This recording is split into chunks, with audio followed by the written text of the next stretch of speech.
Alain, propos d'un Normand. Marchand d'espérance. La loterie, le pari mutuel, le baccarat sont des commerces qui vont toujours. Et cela se comprend très bien.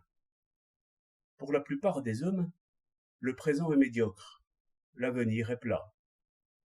Il faut être très jeune et très naïf pour compter que le cours ordinaire des choses apportera des millions. L'expérience fait voir que les fortunes s'acquièrent peu à peu par un travail suivi. On s'enrichit en gagnant un centime à la fois. Si je veux me réjouir en pensant à la couronne, il faut, si je ne suis pas niais, que je pense aussi aux longs travaux qui me la feront obtenir. Cela fatigue l'imagination.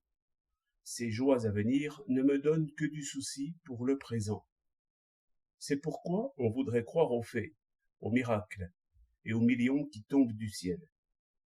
Mais la dure expérience nous fait voir en toute chose des causes et des effets, et non des dieux cléments. De là un morne travail de bœuf à la charrue. C'est alors que celui qui donne à jouer vient nous offrir un peu d'espérance.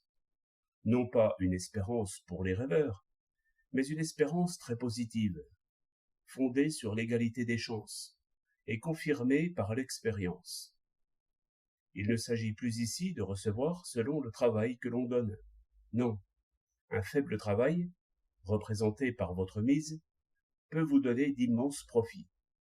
Cette possibilité n'est pas en l'air. Par la règle du jeu, il faut que quelqu'un gagne. Vous savez quelle combinaison peut vous faire gagner. Cette combinaison ne rencontrera pas plus d'obstacles qu'une autre.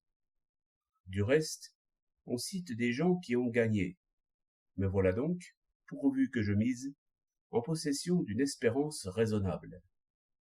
Je n'en suis plus à imaginer quelque événement heureux, une invention, un héritage, une restitution, que je ne me représente même pas avec précision, que je ne puis pas du tout relier à ma vie présente.